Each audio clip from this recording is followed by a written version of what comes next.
Coming up next, the screensavers, followed by players at 8 and sweat at 8:30.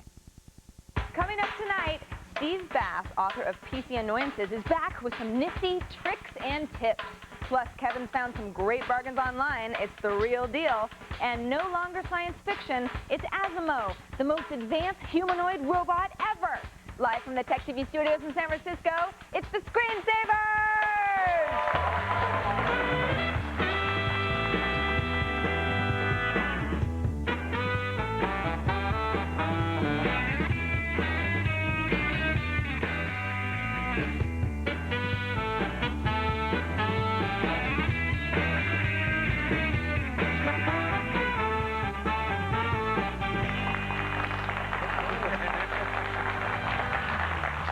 Hello, welcome to the Screensavers. I'm Patrick Norton. And I'm Kevin Rose. Thanks for joining us on the Screensaver, the shows whose viewers spend more time defragging their hard drives than they do brushing their own teeth. It's true. That's horrible. I just had cavities filled this morning. I actually had 2 done. Really? A total of 6 over the last 2 or 3 weeks. I went to the dentist for the first time in 12 years the other day. How many? Actually, they didn't give me a final count. They were so busy scraping stuff off my teeth. Yeah, I had that done too. Yeah. Benefits are running out, so you got to get all that stuff done. You know what? What's that?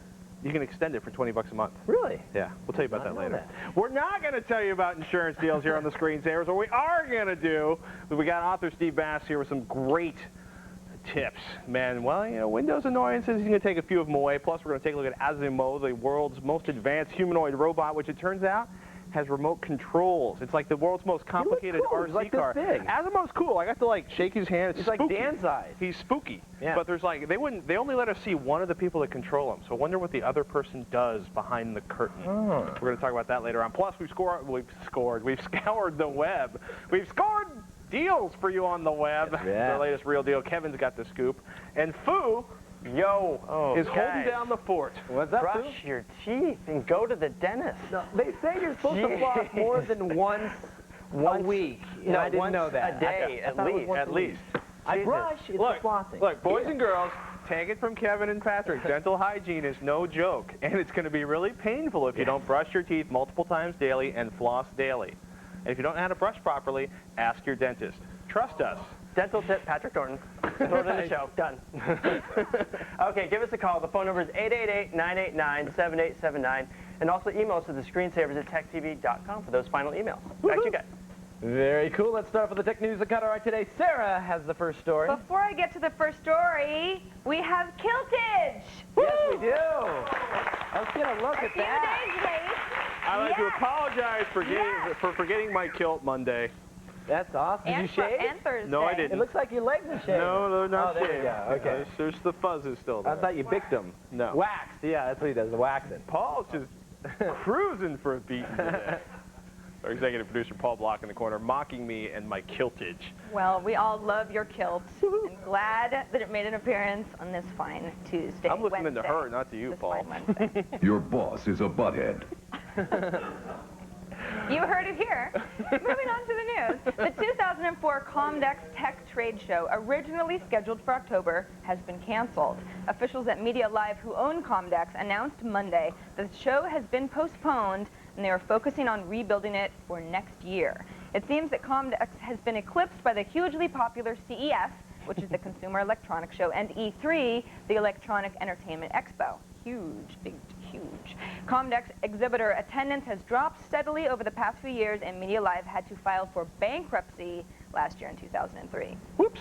I'm glad that it's finally over because it was getting pretty sad. 98 was amazing. I know. It was I agree. It was bigger than like CES was. It was huge. Everything you ever wanted to see, every new computer, every vendor. 95 was amazing. They've been around for quite some time, right? Comdex Computer Dealers Exposition. For those of you who don't know, Computer Dealers Exposition originally took place. The big show was in Las Vegas. Yes. It was annual, and it was like homecoming. You've been like I grew sneaking up in there, since so you I were- was stoked because I was like 15 going to Comdex and seeing all these motherboards and processors, and I was like, It's amazing. drooling. It was awesome. And the best day at Comdex was like the last day when the All the smaller free vendors swag would be and like, you know, have a T-shirt here, motherboard, $20, because I don't want to carry it home on the plane. Very true. I got a lot of good deals there. But you used to see everything, and it's gotten smaller and smaller and smaller and smaller and smaller. And Last year was chunks of like its 20 market has people. gone everything. Yeah, 3 vendors, 20 people, and they canceled it. So for people, longtime computer weenies, you know, are just like, wow, it finally died. CES is still cool though. CES is amazing. Yeah. we like CES. Sarah? Moving on, the open source movement is under attack. Several think tanks, which spend their time doing high-level research for corporations and institutions, have publicly denounced open source for a host of reasons. Here's a short list of think tanks and why they think open source is bad. The Small Business Survival Committee says that using open source will leave small businesses open to lawsuits. The Citizens Against Government Waste think that open source will cause the government to waste money. And the Citizens for a Sound Economy think that incompatibilities between open source software is worse than incompatibilities between proprietary software. What do all these think tanks have in common? They are all funded by Microsoft. You gotta be kidding me. What? Yeah. So you're telling me that Microsoft, they probably have like a little slush fund. They throw a couple $100,000, say, hey, create this new group that's anti-open source. This was listed up on Slashdot. It's a site called Deltoid, and if you, they're basically listing of all these, like, is open software a threat to the future of intellectual property rights? Is the penguin contaminated? Open source's moment of truth, right? And you scroll down, and it's like, intellectual property, the open source challenge, and it's basically like, open source is evil, it's free, it's open, it's available, it's secure, it must be horribly wrong, right? So you start looking at it, and they start quoting all these articles that are like, yeah, wow, let's see, how's the Microsoft owned? Capitalism versus it's you start looking through here, and it's like, it's all Citizens linked for back. a Sound Economy is just one of the several tax-exempt organizations that divided over $750,000 from Microsoft, and now wax in outrage over the proposed breakup of the software giant. And it's talking about, and like everybody's like, oh, this is horrible, but this is standard operating procedure, right? I'm big company. I don't like something. I hire somebody who can write. I put them in an office. It's called lobby. You put them in an office, and it's like, I, Patrick Jordan, am the open source defender of ticked off people. Like, basically, you come up with a highfalutin, the Alexis de Tocqueville Society. It's not something. It's not something they're going to put on Microsoft's homepage saying we support these organizations, we funded them. But it's kind of like guerrilla underground tactics to, undermine this new technology. Open source has millions of people who believe in it around the world. Well, we're just going to cut straight to the chase. We're going to put some people we're going to make up a name. Even if they don't make it, or it's going to an organization and they say, like, you don't believe in decentralized organizations. They're like, yeah, it's communist. We're like, open source is communist. They go, open source is communist. Like, here's 100,000. Do the good work. And they're like, we're going to do the good work. Oh yeah, I do too. Give me 100 grand, done. I hate open source. I'm kidding. I'm kidding. It's scary, but this is the way it works. Very true. Okay. Sarah? Next story, also about Microsoft, but very different. Microsoft has developed a new way to work that body. The Washington giant announced Tuesday that they've received a U.S. patent for a method of transmitting data and power to a network of wearable devices like earrings and watches. Using electrodes, the device would send data or audio signals at different frequencies through the user's body, creating a living network. Though this may not be hitting store shelves right away, some analysts think it could be the next big thing. What do you guys think? Electrodes, I don't care about the Sounds data. dangerous. You can send data through my bones all you want, whatever you want to do, that's fine. But the power, Windows crashes and I get like electrocuted, I don't want that. I'm sure that's going to be a very low voltage. Yeah, but I don't know, man. I don't like power running through me. Yeah, the blue screen of death takes on a whole new horrible kind of oversight. It's curious. It's also one of those patents where it seems like there's a lot of fuzzy parts. Yeah. You know what I mean? So it's going to be interesting to see if this is because Docomo has been working on stuff like this. Is this sort of a patent they've like, this is the future, so we're just going to patent it now? I wonder if they've actually worked out any of the details to make it work. Why would you need like your watch to talk to your earrings? Not that I wear earrings. To sell, to keep shareholder value rising. You're right. Hey, earrings have a lot to say. Remember Synergy? What was that show, Jim, where she had the computer she talked to? Exactly. That was a cool show. Hey, you laugh now. You like that show? Oh, yeah. It's a great show. It was right after G.I. Joe. It was an old cartoon. Good to know. Sarah, thank you so very much. You're very welcome. Have a great show. Zach joins on the phone from Uniontown, Pennsylvania. How you doing, Zach? Hey, Zach. Yeah, I need to know how I could record video from my PlayStation onto my computer. Okay. Do you have a capture card in your computer? Yeah, I do. Have you tried plugging the S-video output on the PlayStation or the composite output on the PlayStation into the capture card on the computer? No, I didn't. I didn't really notice that there was one. Cool. Well, here's the thing, right? Uh-huh. And you ever hear us talk about like NTSC video or NTSC standard video? Yeah. Basically, any television signal, it's your television, right, or your television, your VCR, the analog outputs from video cameras, all that stuff, they speak in a common language. It's NTSC video. It's electrical signals that your television can interpret and turn out into basically signals that come through the wire. Your television turns them into the visual images that you and I enjoy and call television, right? So it doesn't really matter. Same thing for video games. Exactly. Just like TV. The ports coming out of the back of the video game that's designed to go into your TV is the same thing that would come out of a VCR. It's the same thing that would come out of a DVD player. Basically, if you're talking about the the analog composite composite video or RCA jacks, or if you're talking about the S video, right? So all you got to do is basically take your PlayStation and plug it into the capture card, or plug it into the back of your VCR, and then plug the back of your VCR into the television. Don't be confused. If your PlayStation doesn't have an S video out, I think they don't have S. There's an adapter for it though that you can convert to S video that you could go into the capture card. Why do you want to do this, Zach? Just out of curiosity, we've gotten a lot of calls about this chat over the last few days. Are you proving that you've gotten past a level? Are you showing somebody how you did it, or you just want to? A couple of my friends who live in Canada want to see these glitches. I can't describe them to them. Okay. Yeah. So basically, you want to video. Basically, you want to capture it on your system, compress it, and send them to them in an email or a download. Right. Cool. That's cool. Okay. I mean, the first thing we do is plug it. Plug the console into the capture card. You should get the game up on a window on your system, and then go ahead and record that. Start capturing. All right. You're going to want to compress that down, though. Don't send that to them like native. Find a codec like DivX or Windows Media Player has a really good encoder. Or otherwise, you'll end up with like a 19 gigabyte file, which is really tough to send to a Hotmail account. Okay. Sound good, Zach? Yeah. Have fun, man. Thanks for the call, Zach. Okay. We're just getting started. I met with guys who helped to make Honda's humanoid robot ASIMO come to life. We're going to show you that later on. And after the break, Steve Bass is here to show us how to protect ourselves from phishing expeditions and where to find a better spell checker for everything. We're going to show you when the screensavers continues.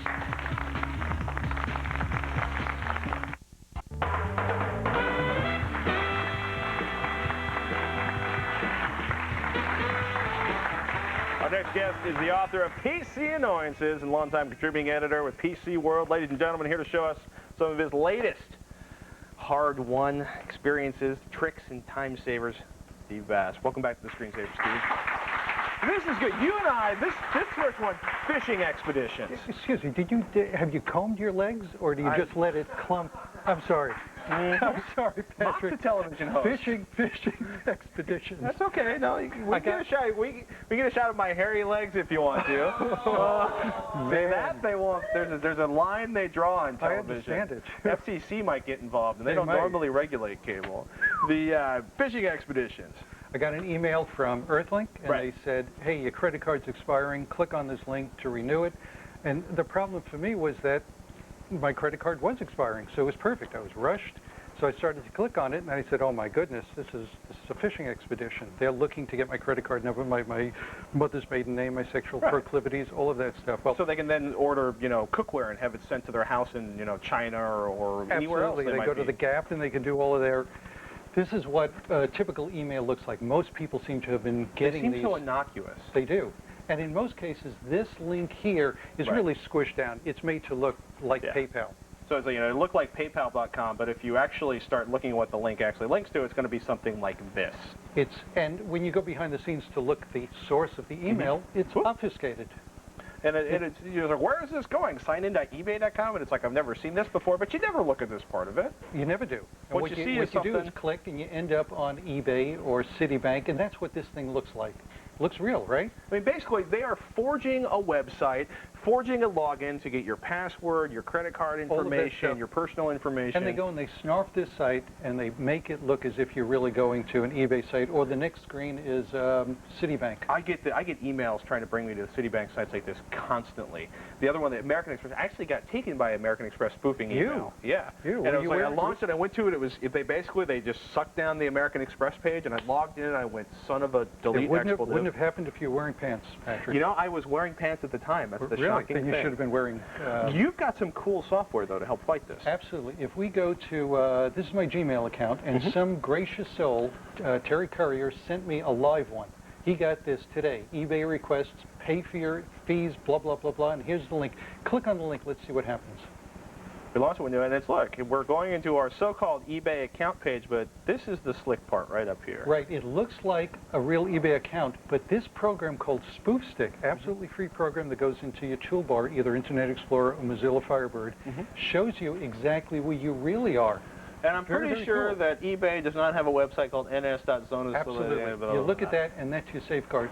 If you were to go to PayPal right now, you can see that you're really on PayPal. And, you know, folks, I'm going to take that typing course really soon. Don't rush. I'll have a lot of time. Okay. But yeah, so you have paypal.com. There's another great program from Earthlink. You don't need to be a subscriber. Go to, it's on your website, on GT, what is the name? G4TechTV.com /the screensavers, or the screensavers. Or the screensavers, wherever you'd like to go. It's a program called Scam Busters, and it's pretty cool because it does just this. It does the same looking at the site and telling you what it is. It also includes a Google search bar and a pop-up blocker. And that's actually something you don't have to be an Earthlink subscriber to get. You don't have to be. Cool. The downside to the Earthlink one is it takes up a lot more space. So you hit Options, go to Configure, and go to Large, and click OK. That's what the one. That's what the one on Earthlink looks like. They really want to emphasize that you're on a real site or a not real site. Shrink that down a little bit, just so we don't scare the folks at home. What I mean, we're super geeks. We actually read URLs because we have nothing better to do. How do you avoid getting taken by these? You have to be paranoid. It's not always a cigar. Freud was right. Be paranoid. You get an email, you look at it, and you say, "Hey, I'm suspicious of this. If you're asking me to click something, if you're saying my credit card or something's wrong, be suspicious." The second rule is never click on it. Never click on anything in email. Don't go to that site through email. Instead, if you get an email that says PayPal is wanting you to do something, get out of email, go to your web browser, type in on your own, paypal.com, go to PayPal. My sense is that if your credit card is expiring, PayPal is going to say to you, credit card's expiring. Hey, welcome to PayPal. Please go to safe. You've got to be safe. It's a good thing. You also have another really cool tool in here. That's as you type. Man, I love this program. I use it. I've been using it for 2 years. What it does is it checks your spelling everywhere. It doesn't matter if you're in a URL, typing in a URL, or you're in instant messaging. It'll check your email. I tried a couple of these. You typed in weasel. One of my favorite. Oh wait, it automatically corrected it for me. That's because it does two things. One, it watches all of the mistakes you make, and then you have a chance to correct those later on in the program. Or if it already knows how stupid how you misspell things. How gifted my creative your creative spelling habits is, are. right? It automatically changes it for you on the fly, so you can try an assortment of weasels. If it shows that it's underlined in red, what it does is later on it lets you go in and make that correction. So from then on, whenever you type in weasel incorrectly, it'll fix it. So I might go to... So you go to over here to mistake review. Now these are all of the mistakes I made. Here's one of yours. Okay, so in this case, it's not even recognized. It change it so it's correct. You know how to spell weasel for real, don't you? We can only hope. No, apparently not. Did you rehearse this, Patrick? Or? You know, it's a sad thing is I can't even... No, W-E... Are you ASIMO? close? All right, good. Then hit correct add. Click OK. Close this, or minimize it to hide to the system tray. Now type in your misspelling. And it corrects it for you. Excellent. But the cool part is it does it in instant messaging, in email, it'll do it in Word. It does a better job. So basically, it almost keeps an eye on everything you're typing and takes a look at everything, no matter where you are. And that's what's so nice about it. I'm never embarrassed by misspelling. It also has... This is pretty cool. You can actually drop in additional... Yeah. And we just actually dropped all that type in there, or there was another one. Was it //? Right. So when I have boilerplate responses, this all plows right in. So and then it works its way back up to the top to a spot where I can put in the reader's name. Type in Patrick, if you can spell it. Patrick. That's very cool. If you go to as you type's icon, doesn't take up a lot of RAM. Let's go to speed typing, and let's go to shortcuts. All of these are things that I have built in. Very cool. So I have a couple of quick keys macro only allows you to drop more text in. How much does this cost? The cost is about $50, but for Tech TV people, up until the end of this, either this month or next month, there's a special URL where you can get it for $35. That's up on our website. That's on your website. It is worth the money, and if you don't want to buy it, try it for 30 days. That's it, because you live by this program. Absolutely. Steve, Good stuff. It's Thank been you a pleasure. so much. Ladies and gentlemen, Steve, we like him. Check out his book. It's called PC Annoyances, and you can always go to his website, which is PIMBFUG. Wait, no. PIDMUG.com. There's a link there at the bottom to buy it. That'll help out Steve and the users group. Steve, good stuff. Thanks. Ladies and gentlemen, still to come, Honda's robot ASIMO has been almost 20 years in the making. Find out what makes him the most advanced humanoid robot ever. That's coming up later on. But up next, we explore the different types of RAM, all thanks to our next caller. We're going to talk about, well, RAM when the Screensavers continues.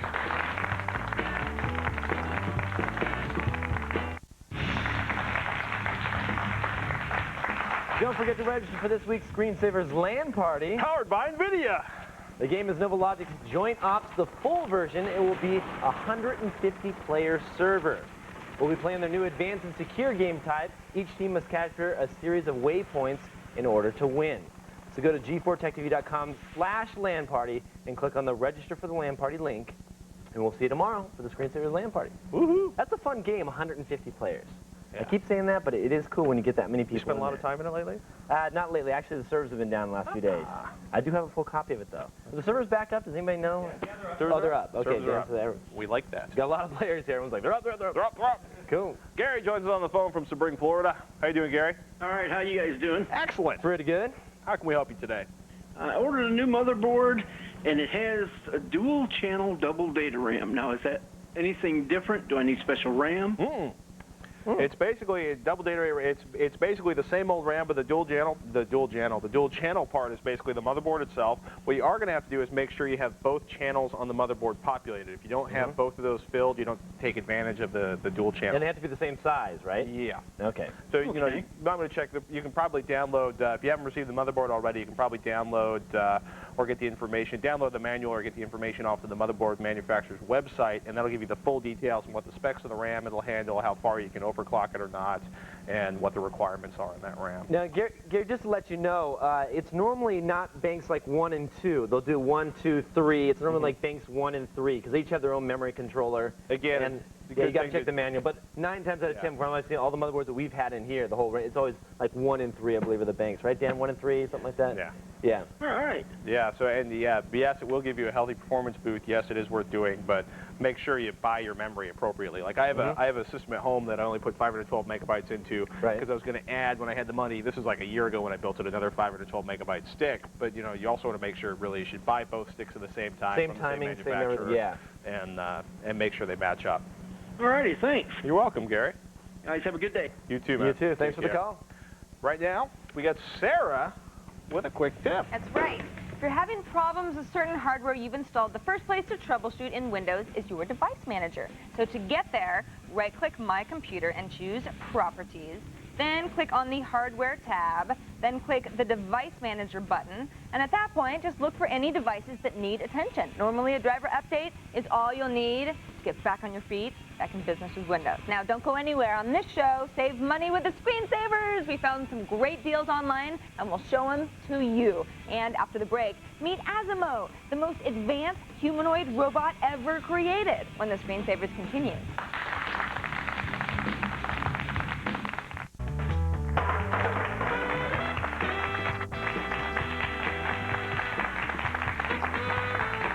Welcome back to the Screensavers. I'm Kevin Rose. And I'm Patrick Norton. Coming up this half hour, there's some great online bargains to be had. Kevin's got the deets. I do indeed. Good stuff? Good stuff. Amazing stuff? Yes. Amazing stuff. Don't go away. Plus, we got a caller who wants to hack into Windows XP. We're going to ask him, well, we're going to ask him a lot of questions.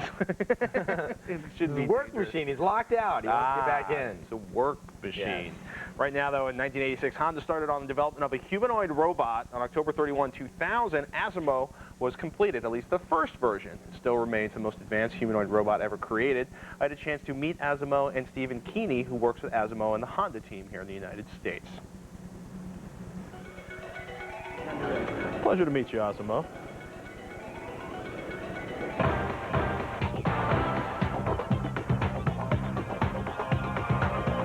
Hello, everybody. ASIMO's like a rock star. You've got tour support, you've got lights, you've got a stage show, you've got handlers. What's going on? Why is ASIMO on tour? Well, we're on a national educational tour with ASIMO. It's really just amazing. You know, ASIMO's 4 feet high, which is about the height of maybe... size. Yeah, kid size, and it's amazing the immediate rapport that's built between ASIMO and maybe a 10-year-old kid. They just fall in love with ASIMO at first sight.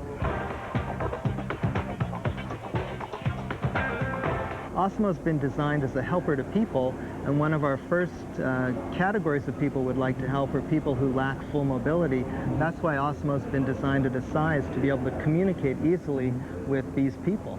Very cool. When you look at it, how long is right now? It's not a fully autonomous robot. It balances and it walks, but there's 2 controllers that actually, I guess, one for the hand motion and one to physically move it around the stage. Is that right? Well, we can control ASIMO with as few as one operator by either a laptop computer or a remote control computer that's wearable. ASIMO can also be controlled by voice commands and hand signal commands, so ASIMO does have a great deal of autonomy right now. You know, you're really cute. A lot of people don't realize that ASIMO started as a project in 1986. This is a really long-term project for Honda. You figured out how to make the creature walk. You have it with some level of autonomy now. How long before it's fully autonomous or could actually be a caregiver inside of a home without separate handlers having to keep tabs on it? With the improvements that we've seen in ASIMO already, we're hoping maybe within 10 years to have a version that will actually be applicable in, say, an assisted living environment. Sure. Are the biggest challenge, is it you know, enough processing power? Is it the software to do the recognition? I mean, because you mentioned earlier, it's you know math and science and physics, everything from battery longevity all the way out through the fundamental problems with dealing with computers in a one-on-one relationship in terms of voice recognition and being able to cogitate. What are the primary focus of the research for ASIMO right now? Well, we are looking into many different areas that need further development, such as you mentioned, battery life. Right now, ASIMO can operate for about 30 minutes, but we're looking into technologies like miniature fuel cells that would allow ASIMO to work almost indefinitely with just a quick recharge. We're also looking at improving further the artificial intelligence so that ASIMO can truly understand a command and carry out that command.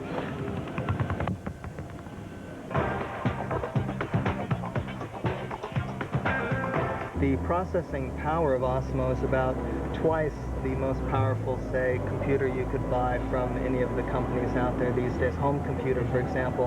And we use a number of different processing units. There's one for speech, one for vision, one for motor functions. So there are many, it's really hard for us to give you an equivalent in, say, processing power. Are they off-the-shelf processors? Are they RISC chips, CISC chips, Intel? What's inside the critter? Or how much can you tell me before, you know, the black cape drops down and I'm not allowed to ask any more questions? We can't share everything with you, but most of the components have been custom built by Honda engineers, and of course the software as well. How actually, I mean, the hands are incredibly ornate. How are they actually controlled? And is there individual motors inside the fingertips, or how does that work? Well, right now the hands are controlled through a mechanical wire system with the controls being actually located in the forearm area.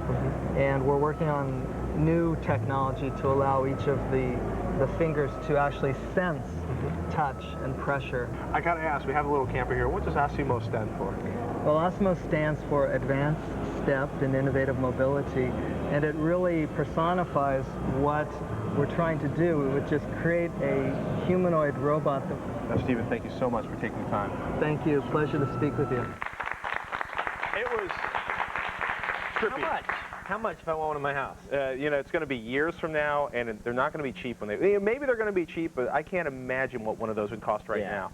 We didn't really get into much. Is there's 2 people that actually, ASIMO's like a robot, but it's the world's most complicated remote-controlled robot. They've got, you know, 2 people normally behind. One's got a regular RC controller that's kind of tied into a computer. Actually, it didn't know to shake your hand, though. It didn't know that. They basically, there's like the cameras behind there. There's somebody who's seeing the image from that. What was really funny is the controller they use for a lot of the functions is actually a Nintendo controller. Really? Yeah, they were like, hey, it's one of the most bulletproof interface devices ever made. We're like, you're kidding. That's awesome. And the other thing that you never hear, like when they show ASIMO video, you never hear ASIMO. ASIMO is like, because there's all these cables and wires and motors inside of it. A little creepy. Well, yeah, it's a little spooky because it really, people you know, you're not used to seeing things that move like people unless they're, you know, inside of a video screen. So to see a mechanical device move like a people is just, yeah, we were talking about that. If there's like 50 in a room, would you take your sledgehammer and just go crazy? There are 50. That'd be fun. You know, it depends on what the situation is. You know, I mean, Terminator has to start somewhere. That's true. Yeah, I mean, right now, I mean, he can resist if you push against ASIMO. There's kind of a pushback system to it, but right now it'd kind of be like, boink, you know what I mean? They're, you know, in 10 years from now, when they can chase me down and run faster than me and beat me with a stick, yeah, I'm getting in the nearest truck and just running for the hills. It's good stuff. ASIMO's on a North American tour. Get the complete tour schedule at asimo.honda.com. It is an amazing, amazing thing. Very cool. Fascinating to watch. So there we are. Our next caller is locked out of his work PC. Uh-oh. We're going to help him out. But up next, we found some amazing deals you're not going to want to miss. It's the real deal, and it's all when the Screensavers continues. Is your house in need of a tech makeover? Enter now to win a $100,000 home tech makeover, in addition to daily cash prizes from G4 Tech TV, brought to you by Circuit City and Yahoo. All you have to do is watch G4 Tech TV every night from 6 p.m. to 1 a.m. Eastern, June 14th through June 27th, and look for the special codes in our Digital Digs commercials. Then go to g4techtv.com/digitaldigs to enter. There are 4 new codes each night with 4 chances to enter. The more you enter, the more chances you have to win. This is the last week to enter, so keep watching G4 Tech TV. It's time for another real deal. That's where we go out and we find you the absolute best tech bargains that we can. We use the web, sometimes the newspaper. Today, they all happen to be from the web. It's a good thing. It's a good thing. It's easier. This is a sick deal. This is a cool deal. This is one from Newegg.com. It's an NEC burner. Now, it's a NEC 8X DVD Plus RW-RW, does all the plus in the dash. But the kicker is on this one here, it's $69, and there is a little hack. There is a updated firmware that you can get for it, and you'll actually flash the little mini firmware inside of it, and it allows it to write to dual layer. It's a new dual layer burner. So if you do that, you have a cheap little 69. The question is, there's a ton of people talking about this BIOS hack where you basically put a later model drive BIOS into it. It's supposed to burn the dual layer. People can upload the BIOS. Has anybody actually tested it with dual layer media? Well, we haven't seen the media in the stores. Right. So I'm thinking not. There's 109 some comments. A lot of them have updated the are posting about how they've updated the BIOS. I don't know if any of them have obtained any of that media, but that is an important thing. But still, it's a great price. $69, still a great price. DVD burner.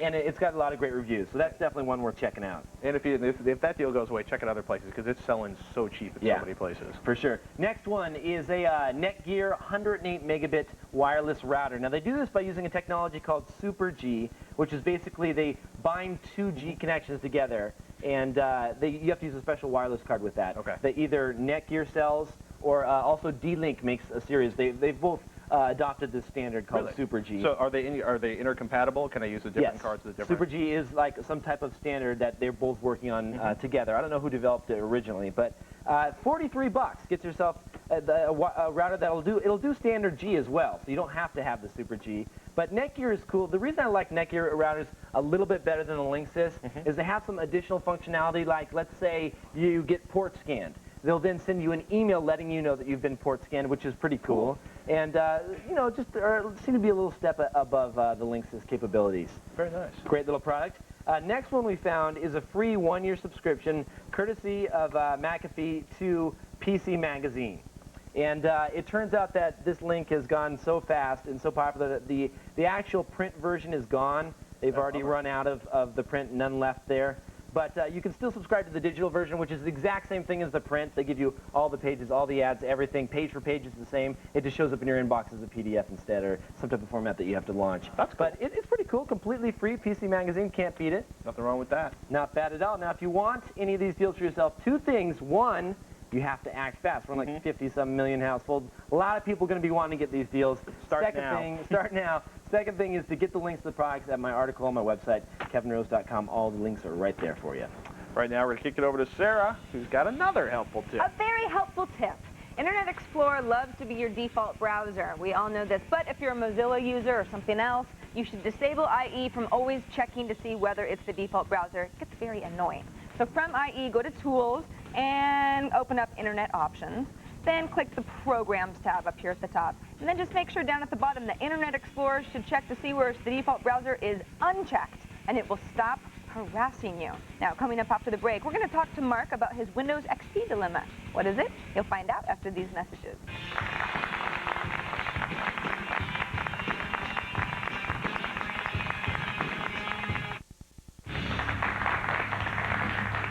Be sure to catch tomorrow's show. Build your own RC car lap counter, plus resell your internet access with Wi-Fi and some handy software, and brag a screensaver in our LAN party. That's all in tomorrow's show. You're gone tomorrow. I'm going tomorrow. Where are you going? I got my birthday on Saturday, so I'm taking a little downtime, get a little festive. Well, happy early birthday to Thank you very much. Very cool. Sarah's hosting with me tomorrow. Outstanding. And then get this, Martin Sargent is hosting with me on Friday. Unfortunately, that's not a live show. Oh, that's right. Oh, that's going to be such a good show. So that's going to be sometime between July and August. You'll get to see Marty hosting the screensavers again. We're going to have fun. I would love to. Actually, I'd almost tempted to come back here to watch that. Yeah. That would be, hijinks will ensue. Very cool. Mark joins us on the phone from Greenville, South Carolina. Hey, Mark. Hey, Mark. Hey, Patrick. Hey, Kevin. How you doing? Good. Doing good? How about yourself? Well, not too bad. I've got an issue with the computer at work. Mm-hmm. Someone set up a new computer on our network, XP Home. They set up only one account, and it's a limited access account. That's annoying. It's very annoying, and trying to figure out a way around it. Do you want to, is there any reason you just don't blast out the installation, format the disk, and start all over again? Well, that's an option. I was just wondering if there's some other way I can go about doing it, because really, we're just trying to set up an email account on this computer, right? And this won't let us do it. This is where I politely look towards Kevin Rose and say, Kevin, sounds like a job for a password cracking tool. Yeah, there's several different ways that you can do this. Question for you first: have you tried logging in as administrator with a blank password? Yeah, nothing works under administrator, admin. None of that. None of that. Okay, so you're probably going to want to just reset the administrator password. Easiest way to do that is get a tool that's called NT Password. Go into Google. The URL is extremely long, or otherwise I would post it here. But just go to Google and type in NT PASSWD, and it's going to bring you to this page right here.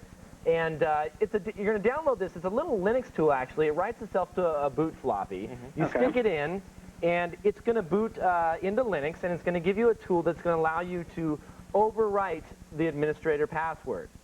Okay. So basically, it's just going to, there's a file in Windows, in your Windows System 32 config directory called the SAM file. Mm-hmm. And inside the SAM, your Security Accounts Manager, I believe is what it stands for, is where all the password hashes are stored. They're all encrypted in there. Right. And so what this is going to do is well, you're going to type in a new password. It's going to open that SAM file up, and it's going to write the new encrypted hash right over the top of whatever the old administrator password was.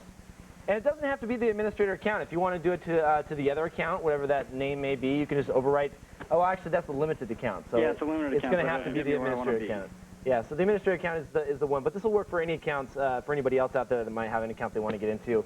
Now, just to let you know, if there was anything that was encrypted with the Windows encrypted file system, mm-hmm. You're going to lose that, because once you change the password, Windows isn't going to understand how to unencrypt any of those directories that might have been encrypted. Mm. Okay. So, but if you said, like you said, it's kind of a new machine, you don't really have anything on there, you don't care, I'm go just for looking this. for something easier than taking a sledgehammer to it and redoing the whole thing. There's another way too. If you want to find out what the password is, you can actually go and there's a tool that you can boot into DOS, like NTFS for DOS. Copy that SAM file over to a USB thumb drive, take it offline, fire up something like Loftcrack, and then just hammer on that. Just hammer on that. You'll eventually be able to crack that and get in. If there's nothing you need to save on the PC, would it just be faster, simpler, and less painful to format it and start all over again? You know, it would probably be a little bit quicker to do it this way. I mean, if you download this and write it to a disk, it's only going to take you like 5 minutes. Well, that's fast. It is pretty fast because, I mean, there's no cracking or anything involved. It just overwrites it. So give this a try. If it doesn't work, just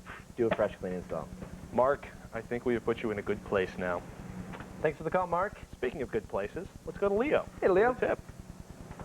Brand new blogging software for you guys today from WordPress. These are the guys who did B2. They're a great company doing great blogging software. If you've got MySQL and PHP, you should definitely look at WordPress. What are its advantages over, say, Movable Type or Blogger? Well, for one thing, no rebuilding ever again. All the pages are dynamically built in WordPress, and because it's PHP and MySQL, it's very, very fast. Multiple authors, multiple categories, and some nice features that no other blogging tool has. This is the entry page, how you create the blog entry. You can see you can not only have categories, but you can have nested categories. Also some nice advanced posting features, similar to, say, movable type, including trackback pinging. You can also, there are a really rich set of plugins available, and I think more being developed all the time. People really seem to take to WordPress and its ease of use. Here's the categories section. You can create different users with different permissions levels for creating their own items on your blog. That's handy for a collaborative blog. And I love this, maybe the single most important reason, comment moderation, to keep those spam comments off there. Lots of control over the comments on your site. It is, I think, a very nice blogging program, brand new, and already has features that many people have been asking for, including the ability to do mobile phone blogging. WordPress at wordpress.org. Take a look. Very cool. Thank you, Leo. Stay where you are. We're going to check our inbox. We have the printouts right here to see what's on your mind when the Screensavers continues. It is that time again. Sarah, do you have any final emails? I certainly do. This one comes from John. He says, I take a lot of pictures. I shoot 5 or 6, download them to my laptop, see what I got, take 5 or 6 more. Is there a lifespan on media cards, smart media, compact flash, stuff that I'm using a lot? That's a great question. That's a great question. As far as we know, I don't think there's any lifespan you're actually going to hit.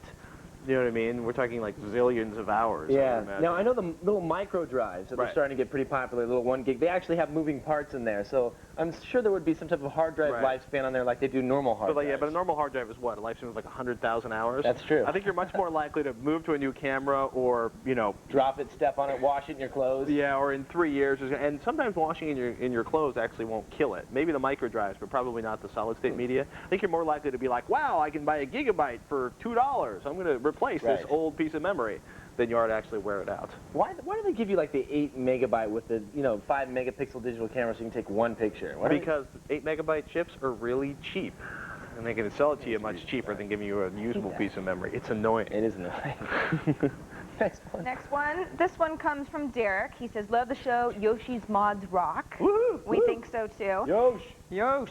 I'm looking at upgrading to a 64-bit platform. As I was looking at the Athlon 64s, I noticed there are 3 flavors, 74-pin, 939, and 940. My question is, should I look more closely at the 754-pin chips? They're more in my price range, or is AMD going to abandon them in favor of the 939? Okay, so I'd stay away from the 940. The 939 is like the new high-end processor socket of choice for AMD. It's going to be around for a couple years. If you plan on upgrading your processor in a year, you probably want to go for a 939.